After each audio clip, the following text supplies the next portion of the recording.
السلام علیکم اسٹوڈنٹس، امید کرتا ہوں آپ خیریت سے ہوں گے جی اسٹوڈنٹس۔ 10th کلاس کی جو پاک اسٹڈی مطالعہ پاکستان ہے، 10th کلاس کا نئی جو سلیبس ہے اس کا بیٹا آج ہم چیپٹر نمبر 1 ہے، اس کی ایکسرسائز کے شارٹ کوسچن کریں گے، اردو اور انگلش میڈیم دونوں میں ساتھ چلائیں گے بیٹا۔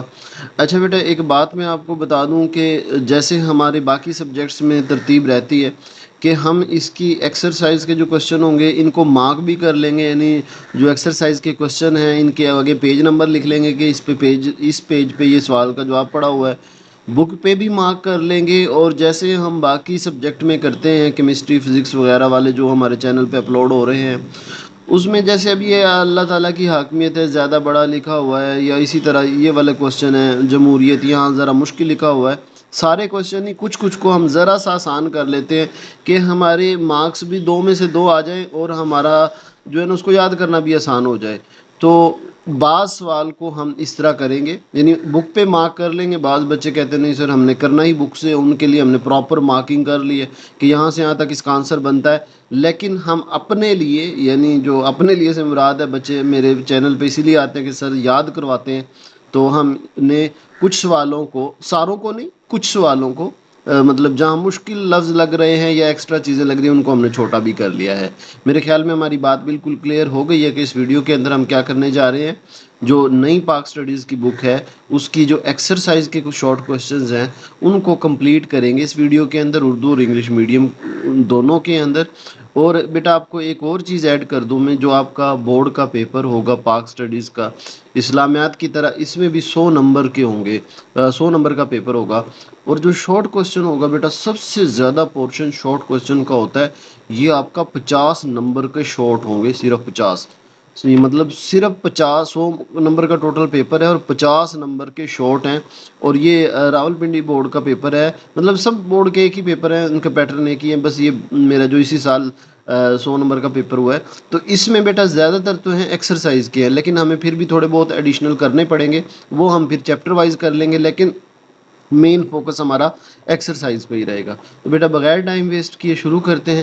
چینل کو آپ نے ضرور سبسکرائب کرنا ہے اور ویڈیو کو بھی آپ نے لائک کرنا ہے۔ اب جو کوسچن نمبر 1 ہے، سوال نمبر 1 ہے نظریہ کی تعریف کریں، تو یہ بیٹا ہمارا پیج نمبر 1 پہ پڑا ہے بک کی، یہ بک اوپن ہے اور اس کا یہ پیج نمبر 1 ہے، تو اس میں کوئی چینج نہیں ہے، اسی طرح ہے سیم ٹو سیم۔ تو ہم یہ دیکھ لیتے ہیں، نظریہ کی تعریف کریں، ڈیفائن آئیڈیالوجی۔ تو آئیڈیالوجی یا نظریہ بیٹا کیا ہوتا ہے؟ Ideology is a thought, idea اور فریم ورک، کسی شے کو وجود میں لانے کے لیے ذہن میں جو سوچ، فکر یا نقشہ ابھرتا ہے اور قائم ہوتا ہے ہمارے ذہن میں نا، کسی بھی چیز کا جو نقشہ ابھرتا ہے کسی چیز کو بنانے کے لیے، اس کو نظریہ کہتے ہیں۔ مثلا اگر نظریہ پاکستان ہے تو پاکستان بنانے کے لیے جو ہمارے مائنڈ میں جو چیز آئی ہوگی، یعنی جو علامہ اقبال قائد اعظم یا ان لوگوں کے، کہ اچھا اس طرح ایک ہماری ایک الگ زمین ہوگی، وہاں اسلام ہوگا، یہ چیزیں ہوں گی، تو یہ نظریہ ہے۔ کسی شے کو وجود میں لانے کے لیے ذہن میں جو سوچ، فکر اور نقشہ ابھرتا ہے اور قائم ہوتا ہے، نظریہ کہلاتا ہے۔ کسی بھی مقصد کے حصول کے لیے بنایا گیا فکری خاکہ،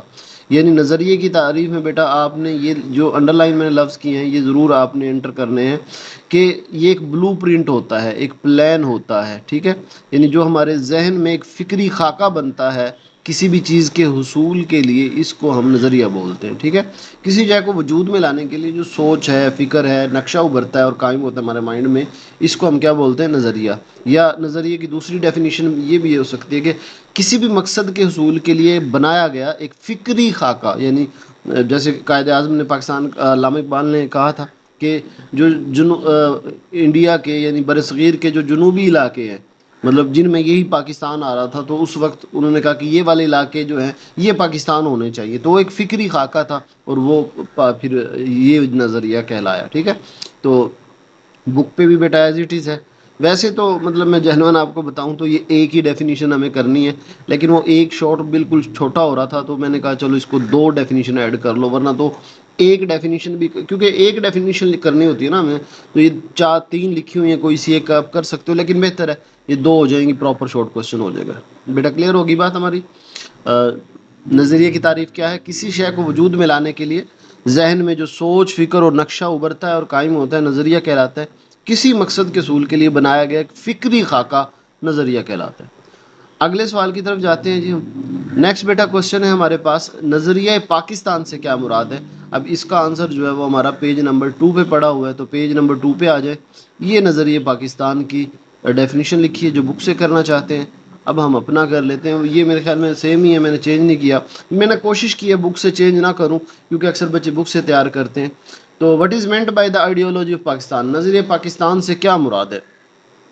نظریہ پاکستان سے مراد ایک الگ خطۂ زمین کا اصول ہے، کہ ہم نے جب پاکستان کا نظریہ پیش کیا تھا تو ہم کیا چاہ رہے تھے کہ ہمیں ایک زمین کا الگ خطہ چاہیے. پہلے آپ کو پتہ ہے بر صغیر میں مسلمان ہندو اکٹھے ہی رہتے تھے، تو نظریہ پاکستان میں کیا ہمیں زمین کا الگ ٹکڑا چاہیے، خطہ چاہیے، جس میں مسلمانان برصغیر کے جو مسلمان ہیں وہ قرآن و سنت کی روشنی میں اسلامی قدروں و نظریات کو محفوظ کر سکے اور اپنی زندگیاں اسلام کے روشن اصولوں کے مطابق گزار سکے. تحریک پاکستان اور تعمیر پاکستان کی مجموعی طور کو نظریہ پاکستان کہتے ہیں. اچھا بیٹا، اس میں نا 3 امپورٹنٹ چیزیں ہیں. آپ ان کو، ویسے یہ بک کی ورڈنگ ہے اس لیے، ورنہ آپ اس کو 3 چیزوں کو آپ اپنے لفظوں میں لکھ دو گے، آپ کا جواب پورا ہو جائے گا. کہ نظریہ پاکستان کیا ہے؟ ہمیں بھائی ہم نے کہا تھا اس وقت 1940 میں کہ بھئی ہمیں الگ زمین کا ٹکڑا چاہیے. وہ پہلے تو یہ کہہ رہے تھے کہ برصغیر انگریز واپس جاتے ہوئے کہ جی ہندو اور مسلمان ہیں جو بھی، ان کو واپس کر کے چلے جاؤ برصغیر. لیکن ہم نے نظریہ پاکستان پیش کیا. ہم نے کہا کہ ہمیں زمین کا الگ حصول چاہیے، زمین کا الگ ٹکڑا چاہیے. تو وہ کہتے تھے کیوں؟ کیونکہ جی ہم الگ قوم ہیں، مسلمان قوم ہیں، اور ہم اپنی زندگیاں اسلام کے مطابق گزار سکیں، اپنی زندگیاں سنت اور قرآن و سنت کے مطابق گزار سکیں. تو یہ نظریہ ہے پاکستان کا، ٹھیک ہے. نظریہ پاکستان سے مراد کیا تھا؟ ایک الگ زمین کا خطے کا حصول تھا. کیوں چاہیے تھا ہمیں الگ ٹکڑا؟ جہاں پہ ہم اسلام کے مطابق قرآن و سنت کی روشنی میں اپنی زندگیاں گزار سکیں. اور یہ جو تحریک پاکستان چلی ہے پاکستان بنانے کے لیے، تعمیر پاکستان، اس کو بھی ہم نظریہ پاکستان کہتے ہیں. بیٹا یہ 3 چیزیں آپ نے ایڈ کرنی، ٹھیک ہے. ہمیں زمین کا الگ ٹکڑا چاہیے تھا، جہاں ہم اپنی قرآن و سنت اور اسلام کے مطابق اپنی زندگیاں گزار سکیں. اور تحریک پاکستان اور تعمیر پاکستان کے مجموعی طور پر اس کو نظریہ پاکستان کہتے ہیں، ٹھیک ہے. مین پوائنٹ آپ نے مائنڈ میں رکھنے ہیں. باقی اگر رٹے لگانے ہیں تو بعض بچے تو ہمارے رٹے والے بھی ہوتے ہیں، تو ویسے کوئی رٹا اچھی چیز نہیں ہوتی. مین پوائنٹ ذہن میں رکھو. اس کے بعد بیٹا کوشچن نمبر 3 ہے، نظریہ پاکستان سے آگاہی کیوں ضروری ہے؟ اب اس کی ہم نے خود بنانا پڑے گا. یہ ایک جس طرح کنسیپچول کوشچن ہوتا ہے کہ نظریہ پاکستان سے آگاہی کیوں ضروری ہے. Why is awareness of ideology of Pakistan necessary? تو پاکستان کے عوام کو مضبوط اور متحد رہنے کے لیے ضروری ہے. یعنی پہلی بات تو ہم اس لیے آ گئی کہ اگر ہم چاہتے ہیں نا کہ مضبوط رہیں، متحد رہیں، تو پھر ہمیں پاکستان کی تحریک کے لیے جو قربانیاں دی ہمارے بڑوں نے، ان کو ہمیں یاد رکھنا چاہیے. ہمیں پتہ ہونا چاہیے کہ یہ پاکستان جس میں آج ہم لڑ رہے ہیں، کرپشن کر رہے ہیں، یہ کوئی ایویں نہیں ملا. اس میں ہمارے بڑوں نے بہت زیادہ قربانیاں دی ہیں. ملک بھر میں زبان، علاقہ اور صوبہ کی سطح پر نفرتوں کے خاتمے کے لیے نظر پاکستان سے دلی لگاؤ پیدا کرنا بہت ضروری ہے. اچھا دیکھیے، 3 باتیں اس نے کی ہے نظریہ پاکستان سے. مطلب کوشچن یہ ہے کہ ہمیں کیوں پتہ ہونا چاہیے نظریہ پاکستان کا؟ اس لیے پتہ ہونا چاہیے تاکہ ہم متحد اور مضبوط رہ سکیں. ہمیں تحریک پاکستان میں ہونے والی قربانیوں کا پتہ ہونا چاہیے. اور اگر ہم چاہتے ہیں کہ ملک بھر سے زبان کا مسئلہ ختم ہو جائے، یعنی یہ ہندو پٹھان ہے، یہ پنجابی ہے، علاقوں کے صوبوں کے لحاظ سے نفرتیں جو ہمارے ملک میں موجود ہے، اگر ہم چاہتے ہیں کہ وہ ختم ہو جائے، تو ہمیں پھر نظریہ پاکستان کو دل سے یاد کرنا پڑے گا، دل سے اس کو ماننا پڑے گا، ٹھیک ہے. تو 3 چیزوں کے لیے نظریہ پاکستان کی آگاہی ضروری ہے. عوام کو مضبوط اور متحد رہنے کے لیے، تحریک پاکستان میں اپنے رہنماؤں کی اور عام لوگوں کی قربانیوں کا علم ہونا چاہیے. اور ملک بھر سے زبان، علاقہ اور صوبوں کی سطح پر جو نفرتیں ہوتی ہیں ان کو ختم کرنے کے لیے ہمیں نظریہ پاکستان سے دلی لگاؤ رکھنا ضروری ہے. کلیئر ہو گیا بیٹا تیسرا سوال؟ اب ہے جی چوتھا سوال، برصغیر میں 2 قومی نظریہ کی ابتدا کب ہوئی؟ بیٹا یہ آپ کو ملے گا پیج نمبر 9 میں اس کا جواب. اب ہم آ جاتے ہیں پیج نمبر 9 پہ. یہ پیج نمبر 4 گیا، 5 گیا، 6 گیا، اور یہ 7 بھی گیا، اور یہ آ گئے ہم پیج نمبر 9 پہ. یہ پیج نمبر 9. سوال ہمارا کیا تھا؟ برصغیر میں 2 قومی نظریہ کی ابتدا کب ہوئی؟ تو برصغیر میں 2 قومی نظریہ کی ابتدا 712 میں مسلمانوں کی آمد اور محمد بن قاسم کی فتح سندھ سے شروع ہوئی، ٹھیک ہے.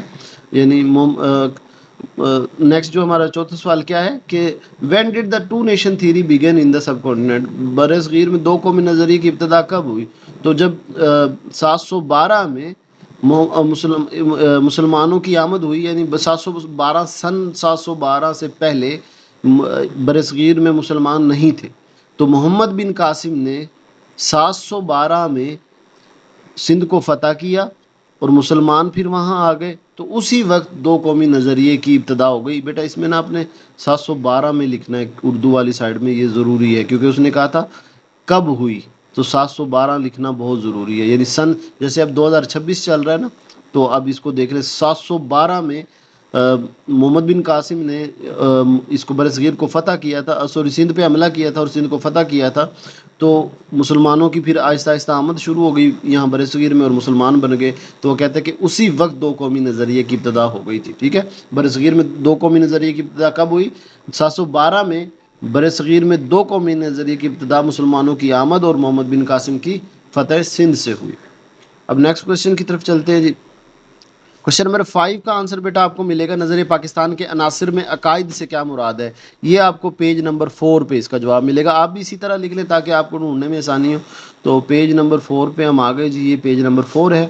عقائد کیا ہیں؟ نظریہ پاکستان کے عناصر میں جو عقائد انہوں نے ایڈ کیے ہیں، مطلب عقیدے کیا ہوتے ہیں، تو عقیدے میں توحید، رسالت، آخرت، ملائکہ اور الہامی کتابوں پر ایمان لانا شامل ہے۔ عقائد کے مجموعے کو ایمان بھی کہتے ہیں۔ اچھا بیٹا یہ جو سوال ہے نا، یہ ایک پرانی بک میں بھی آیا تھا، پرانی سے مراد ہے پہلے یہ 9th کی الگ ہوتی تھی، 10th کی الگ ہوتی تھی، تو اس وقت یہ سوال تھا کہ ایمان کسے کہتے ہیں، تو عقائد میں توحید، رسالت اور آخرت اور ملائکہ اور الہامی کتابوں پر ایمان لانا شامل ہے۔ عقائد کے مجموعے کو ایمان کہتے ہیں، تب بھی آنسر یہ بنے گا۔ اور ہماری ایکسرسائز کا اگر یہ سوال آتا ہے کہ نظریہ پاکستان کے عناصر میں عقائد کیا ہیں، عقائد سے کیا مراد ہے، تو عقیدے یہی ہیں، توحید پر عقیدہ، رسالت کا عقیدہ، آخرت کا عقیدہ، ملائکہ یعنی فرشتوں کا عقیدہ اور الہامی کتابوں کا، آسمانی کتابوں کا عقیدہ، یہ ایمان ہے، ٹھیک ہے، یہی عقائد ہیں اور یہی ایمان ہے۔ میرے خیال میں بات کلیئر ہو گئی۔ انگلش والوں کے لیے دیکھ لیتے ہیں، what is meant by belief, عقیدہ in the element of Pakistan ideology, تو عقائد میں توحید، رسالت، آخرت، ملائکہ اور الہامی کتابوں پر ایمان لانا شامل ہے، عقائد کے مجموعے کو ایمان کہتے ہیں۔ نیکسٹ کوشچن پہ چلتے ہیں بیٹا۔ 6 کوشچن ہے، علامہ اقبال نے خطبہ الہ آباد 1930 میں نظریہ پاکستان کے حوالے سے کیا فرمایا؟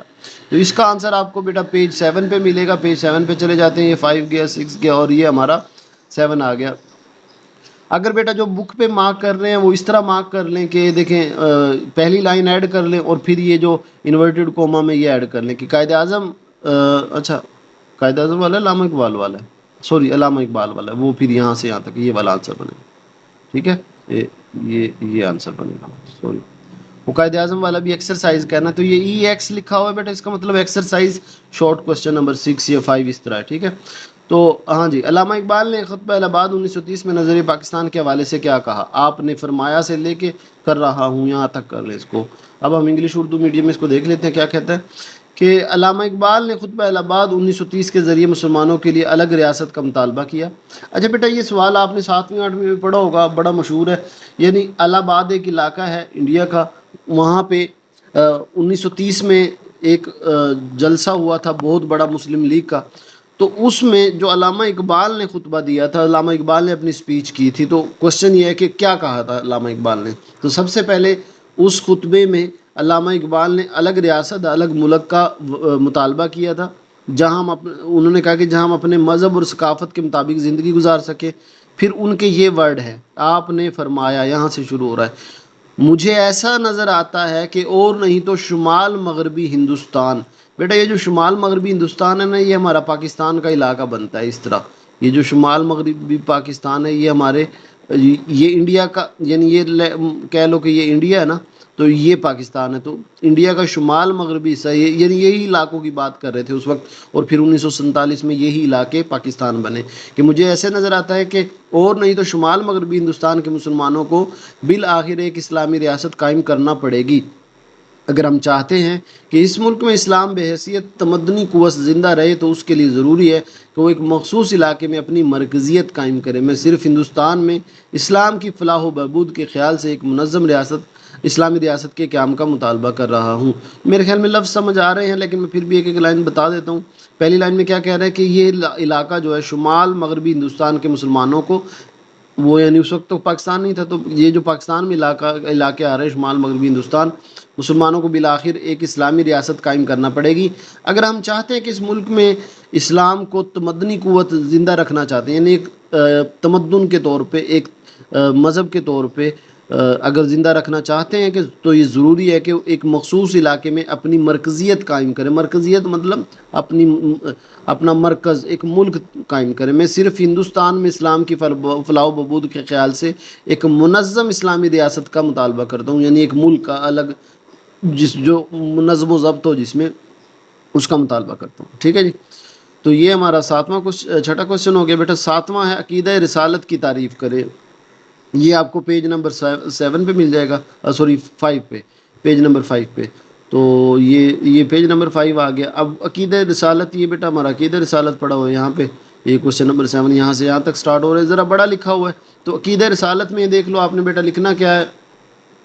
عقیدہ رسالت میں نا بیٹا آپ نے 3 چیزیں امپورٹنٹ لکھنی ہے، 3 چیزیں ضرور ہونی چاہیے، آپ کا یہ شارٹ پورا ہو جائے گا۔ سب سے پہلے عقیدہ رسالت سے مراد اللہ کے تمام رسولوں پر ایمان لانا، ایک بات۔ دوسرا، حضرت محمد صلی اللہ علیہ وسلم کو اللہ کا نبی اور رسول، اور وہ بھی آخری نبی ماننا، کہ آپ کے بعد کوئی نبی دنیا میں نہیں آئے گا، اس کو عقیدہ رسالت کہتے ہیں۔ ٹھیک ہے، اگر ہم اس کو 2 باتوں میں کہیں پھر بھی کہہ سکتے ہیں کہ سب سے پہلے تو بات ہے کہ اللہ کے تمام رسولوں پر ایمان لانا، یعنی حضرت موسیٰ بھی اللہ کے رسول ہیں، اللہ کے نبی ہیں، عیسیٰ بھی، ابراہیم بھی، اسماعیل بھی، سارے نبی پہ ایمان لانا، یہ بھی ہمارے عقیدہ رسالت کا حصہ ہے۔ اور حضرت محمد صلی اللہ علیہ وسلم کو اللہ کا نبی اور رسول ماننا، اور آخری نبی ماننا، خاتم النبیین ہیں آپ صلی اللہ علیہ وسلم۔ تو یہ 2 چیزیں آپ نے عقیدہ آخرت کی تعریف میں لکھنے ہیں، ہمارا سوال کا جواب پورا ہو جائے گا۔ ٹھیک ہے، اللہ کے تمام رسولوں پر ایمان لانا، اور حضرت محمد صلی اللہ علیہ وسلم کو اللہ کا آخری نبی اور رسول ماننا، اور یہ پختہ یقین رکھنا کہ آپ کے بعد کوئی نبی نہیں آئے گا، عقیدہ رسالت کہلاتا ہے۔ ٹھیک ہے جی، اس کے بعد بیٹا نیکسٹ ہے ہمارا، یہ 7واں ہو گیا۔ اب 8واں آ جائے کہ 8ویں میں قائد اعظم رحمۃ اللہ علیہ نے اقلیتوں کے بارے میں کیا فرمایا۔ تو یہ پیج نمبر 7 پہ چلے جائیں جی، کیا فرمایا۔ یہ 5واں، یہ 6ٹا، اور یہ آ گیا 7واں، اقلیتوں کے بارے میں۔ یہ دیکھیں، ہاں اس میں اب دیکھیں میں بتا رہا تھا کہ آپ نے کیا کرنا ہے۔ یہ ایکسرسائز کا شارٹ کوشچن نمبر 8 ہے نا، اچھا ہاں وہ پیج سے، اوکے سوری میں کنفیوز ہو گیا، کوشچن نمبر تو ہمارا 8 ہی ہے، لیکن پیج 7 پہ موجود ہے، اس لیے ایکسرسائز شارٹ کوشچن نمبر 8۔ اب اس میں نا بیٹا پہلی لائن ایڈ کر لو، اور جو ان کی بات انہوں نے کی وہ ایڈ کر لو، پھر یہ بہت اچھا کوشچن بن جائے گا، آنسر بن جائے گا۔ تو اقلیت کون ہے بیٹا؟ جو نان مسلم ہیں، ہمارے مطلب پاکستان میں جو غیر مسلم رہتے ہیں ان کو اقلیت بولتے ہیں۔ تو قائد اعظم رحمۃ اللہ علیہ نے 2 ٹوک الفاظ میں فرمایا تھا ان کے بارے میں کہ پاکستان ایک مذہبی نہیں بلکہ اسلامی فلاحی ریاست ہوگی، اسلامی فلاحی ریاست ہوگی، یہاں غیر مسلموں کو مسلمانوں کے برابر درجہ ملے گا، آپ عبادت کے لیے اپنی مخصوص عبادت گاہوں میں جانے کے آزاد ہیں، آپ کا تعلق چاہے کسی عقیدے سے ہو، ریاست کا اس سے کوئی تعلق نہیں، پاکستان کے تمام شہری مساوی اور انہیں مساوی حقوق حاصل ہوں گے۔ تو انگلش میں ہم دیکھ لیتے ہیں، یا قائد اعظم نے اقلیتوں کے بارے میں کیا فرمایا جی۔ وٹ ڈیڈ قائد اعظم سے about the right of minorities. 11 اگست 1947 کو پاکستان کی دستور ساز اسمبلی سے خطاب کرتے ہوئے فرمایا، آپ عبادت کے لیے اپنی مخصوص عبادت گاہوں میں جانے کے لیے آزاد ہیں، آپ کا تعلق چاہے کسی عقیدے سے ہو، ریاست کا اس کو کوئی تعلق نہیں، پاکستان کے تمام شہری مساوی ہیں اور انہیں مساوی حقوق یعنی ایک جیسے حقوق ملیں گے۔ اس کے بعد بیٹا ہمارا نیکسٹ کوشچن ہے جی، کوشچن نمبر 9، بہت امپورٹنٹ، بہت مشہور کوشچن، یہ جو میرے سامنے بورڈ کا پیپر ہے اس میں بھی بلکہ یہ کوشچن آیا ہوا ہے کہ اب یا کبھی نہیں، کب اور کس نے جاری کیا۔ ویری امپورٹنٹ، یہ بورڈ کا پیپر ہے جو آپ پڑھ رہے ہو اوریجنل، تو یہ بھی اچھا دیکھیں، یہ بھی بورڈ کے پیپر میں جو ہم نے یہ، اس کا مطلب ہے ہم نے تو بھائی بورڈ کے پہلے 2 کوشچن تو کر ہی لیے ہے نا، تو دیکھیں یہ بورڈ کے 2 کوشچن ہمارے ہو گئے، تو یہ دونوں ایکسرسائز سے میں یہ بتانا چاہ رہا تھا کہ اب یا پھر کبھی نہیں کے عنوان سے مشہور کتابچہ کب اور کس نے جاری کیا۔ ٹھیک ہے، تو یہ جو پمفلٹ تھا یا کتابچہ تھا یہ کب اور کس نے جاری کیا، اس کا پیج نمبر 10 پہ بیٹا اس کا آنسر لکھا ہوا ہے، تو 10 پہ آ جاتے ہیں تاکہ جنہوں نے مارک کرنا ہے۔ یہ پیج نمبر 9 اور یہ 10، ہاں یہ والا یہ آنسر پڑا ہے جی۔ اچھا اس میں نا آپ نے اس کو شارٹ کر کے لکھنا ہے۔ اس نے پوچھا کب ہوا، ایک ایک یعنی رسالے کا نام تھا، ایک پمفلٹ کا، ایک کتابچے کا نام تھا، اب یا پھر کبھی نہیں، ناؤ اور نیور، اب یا پھر کبھی نہیں۔ کب کیا؟ 28 جنوری 1933۔ کب کیا بیٹا؟ یہ یعنی چودھری رحمت علی نے یہ پمفلٹ جاری کیا تھا، یعنی یہ کتابچہ لکھا تھا۔ تو کس نے لکھا تھا یہ اب یا پھر کبھی نہیں؟ چودھری رحمت علی نے۔ بیٹا مارک کرنا امپورٹنٹ ہے، بورڈ میں آیا ہوا ہے بار بار۔ تو چودھری رحمت علی نے۔ اور کب کیا؟ 28 جنوری 1933، ٹھیک ہے۔ کب کیا بیٹا اس نے؟ 28 جنوری 1933 چودھری رحمت علی نے۔ بس اسی طرح لکھ دے، باقی یہ اس میں یہ کوشچن لکھا ہوا اس طرح کہ ابھی یا پھر کبھی نہیں کے عنوان سے مشہور کتابچہ کب اور کس نے جاری کیا؟ جی 28 جنوری 1933 کو چودھری رحمت علی نے اب یا پھر کبھی نہیں کے عنوان سے ایک مشہور کتابچہ جاری کیا۔ ڈن ہو گیا جی۔ اس کے بعد بیٹا نیکسٹ ہمارا کوشچن نمبر 10 ہے، قائد اعظم رحمۃ اللہ علیہ نے 1 جولائی 1948 کو اسٹیٹ بینک آف پاکستان کا افتتاح کرتے ہوئے کیا فرمایا؟ بیٹا یہ بھی پیج نمبر 8 پہ پڑا ہوا ہے، بہت بار آتا ہے، بہت امپورٹنٹ کوشچن ہے۔ یعنی قائد اعظم محمد علی جناح جو ہمارا پاکستان کا اسٹیٹ بینک آف پاکستان ہے، یعنی ایک تو آپ کے علاقوں میں چھوٹے موٹے بینک ہوتے ہیں، ایک پاکستان کا اوورال جو بینک ہے، مین ایک بینک ہے پاکستان کا، اسٹیٹ بینک آف پاکستان۔ تو جب اس کا افتتاح ہو رہا تھا 1948 میں، جب اس کو بنایا گیا، تو اس کا افتتاح کرتے ہوئے قائد اعظم نے کیا فرمایا؟ تو آپ نے کیا فرمایا وہ سنتے ہیں جی۔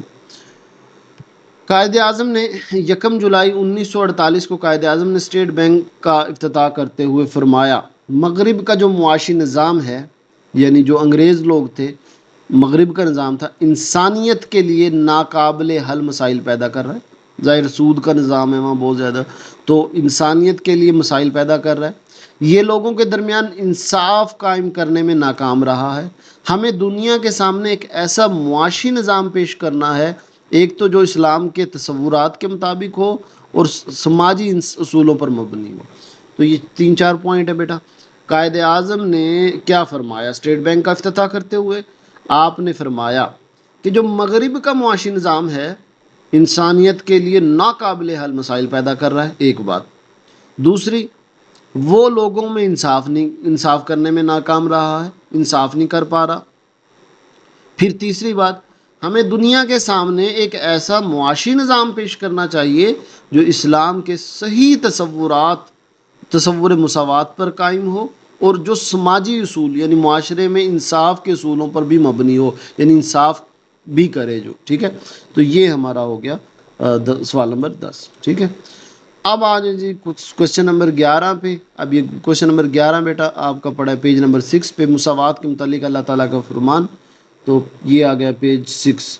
اب اس میں اللہ کا فرمان یہ 2 ہیں، آپ اس میں سے کوئی سی ایک کر لیں۔ مجھے یہ والی نیچے والی آسان لگ رہی تھی کیونکہ یہ بھی قرآن ہے اور یہ بھی قرآن ہے، تو صرف ہمیں ترجمہ لکھنا ہوتا ہے۔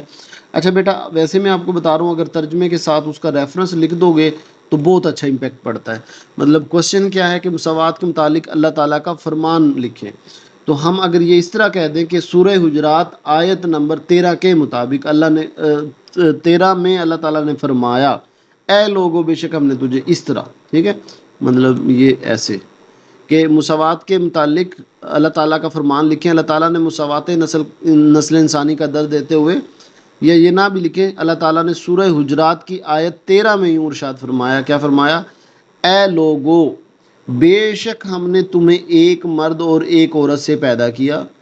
اے لوگو بے شک ہم نے تمہیں ایک مرد اور ایک عورت سے پیدا کیا، ہم نے تمہیں قبیلے اور قومیں بنایا تاکہ تم ایک دوسرے کو پہچان سکو۔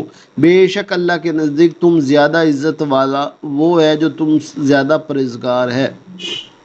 اب بیٹا مساوات کے بارے میں اللہ تعالیٰ کیا فرما رہے ہیں کہ ہم نے یعنی انسانوں کو اللہ تعالیٰ نے ایک مرد اور ایک عورت سے پیدا کیا ہے، یعنی آدم اور حوا سے پیدا کیا۔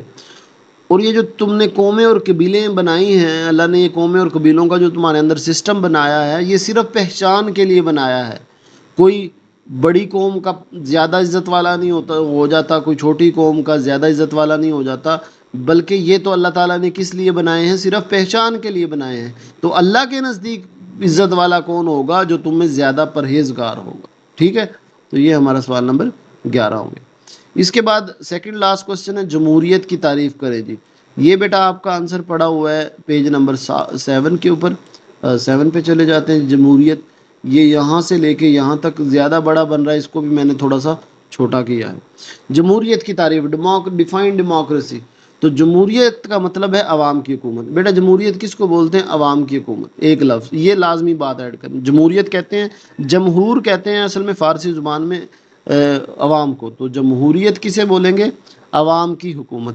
یہ ایک ایسا نظام ہے جس میں عوام اپنے حکمران خود منتخب کرتا ہے، حکمران اپنے جو حکمران عوام اپنے خود منتخب کرے گی، یہ میرا لیڈر ہوگا۔ اس نظام میں تمام شہریوں کی بھلائی کا خیال رکھا جاتا ہے، رنگ، نسل، ذات پات یا زبان کی بنیاد پر کوئی فرق نہیں کیا جاتا۔ تو یہ جمہوریت ہے۔ اصل مین جو ہے نا، میں آپ کو بتاؤں، مین بات بس یہی ہے، باقی تو اس کی ڈیٹیل یہ جمہوریت کیا ہوتی ہے، یہ مثلا مختلف علاقوں میں مختلف حکومت کے طریقے ہیں۔ جیسے اب سعودی عرب میں جمہوریت نہیں ہے، وہاں عوام اپنے حکمران خود منتخب نہیں کرتے، بلکہ وہاں بادشاہ سسٹم ہے، خلیفہ سسٹم ہے، ایک بادشاہ گیا دوسرا بن گیا اور اس کی اولاد بن گیا، تو یہ سسٹم ہے۔ تو جیسے اب مثلا کورین کا وہ صدر دیکھا ہوگا، وہ آرمی چیف ہے تو وہ صدر بن گیا۔ لیکن جمہوریت کیا ہوتی ہے؟ جہاں عوام اپنا لیڈر خود چنتے ہیں، جیسے ہم ووٹ ڈالیں گے اور ہمارا ایک لیڈر بن جائے گا، تو جمہوریت کا مطلب ہے عوام کی حکومت۔ یہ ایسا نظام ہے جس میں عوام اپنے حکمران خود منتخب کرتے ہیں، یہ مین بات ہے، جس میں عوام اپنے حکمران خود منتخب کرتے ہیں، اس نظام کو ہم جمہوریت کہتے ہیں۔ جی اس کے بعد لاسٹ کوسچن ہے، اللہ تعالیٰ کی حاکمیت سے کیا مراد ہے؟ یہ بیٹا آپ کے پیج 5 پہ پڑا ہوا ہے، وہ دکھا دوں، وہ بھی بڑا تھا، میں نے اس کو ذرا چھوٹا کیا، یہاں سے یہاں تک بن رہا ہے اللہ تعالیٰ کی حاکمیت، اور یہ میں نے اس کو چھوٹا کیا ہے۔ What is meant by sovereignty of اللہ؟ اللہ تعالیٰ کی حاکمیت سے کیا مراد ہے؟ اللہ تعالیٰ کی حاکمیت کا مطلب یہ ہے کہ پوری کائنات کا اصل مالک اور بادشاہ اللہ ہے۔ پوری کائنات کا اصل مالک اور بادشاہ کون ہے؟ اللہ ہے۔ ایک اسلامی ریاست میں کوئی بھی حکمران اپنی مرضی نہیں چلا سکتا، بلکہ وہ اللہ کے بنائے ہوئے قوانین کے مطابق حکومت کرنے کا پابند ہے۔ تو 3 باتیں ہیں بیٹا اس سوال کے اندر۔ اللہ تعالیٰ کی حاکمیت سے کیا مراد ہے؟ کہ پوری کائنات کا مالک اور بادشاہ صرف اللہ ہے، ایک بات۔ اور یہ جو اللہ تعالیٰ نے اقتدار دیا ہے لیڈروں کو، ان کو وزیر اعظم اور صدر بنایا ہے، تو وہ اس کا مطلب یہ نہیں کہ وہ اپنے فیصلے خود کریں، وہ اپنی مرضی سے کوئی فیصلے نہیں کر سکتے، بلکہ اللہ کے بتائے ہوئے قانون کے پابند ہوں گے۔ یہ مطلب ہے اللہ تعالیٰ کی حاکمیت، ٹھیک ہے جی۔ یہ ہو گئے بیٹا ہمارے ایکسرسائز کے شارٹ کوسچن۔ اچھا ہم بیٹا جیسے میں نے آپ کو پیپر یہ دکھایا ہے، اب جیسے پہلے چیپٹر سے کتنے شارٹ آئے ہوئے ہیں، یہ اب ہم نے کر لیا۔ برصغیر کے مسلمانوں میں کب ابتدا ہوئی پمفلٹ، اب کبھی نہیں، کس نے کب جاری کیا، لیکن اب پہلے چیپٹر سے 4 شارٹ آنے ہیں۔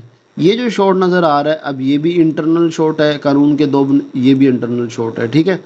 تو ان کے لیے پھر ہمیں ایڈیشنل کرنے پڑیں گے، اور یہ تھوڑے ہیں زیادہ نہیں ہے، تو ان کی میں ایک ویڈیو الگ بنا دوں گا ایڈیشنل کی، صحیح ہے۔ اور ایم سی کیوز کی ویڈیو ایک ہی بنے گی، exercise plus additional, short additional کے نام سے الگ ویڈیو بن جائے گی، وہ ہمارا چیپٹر کمپلیٹ ہو جائے گا۔ اور شارٹ ہم نے فوکسلی کرنے، لانگ پھر میں امپورٹنٹ الگ ایک ویڈیو بنا کے آپ کو دے دوں گا۔ بیٹا چینل کو ضرور سبسکرائب کرنا ہے، ویڈیو کو بھی لائک کرنا ہے، اپنا خیال رکھیے گا، اللہ حافظ۔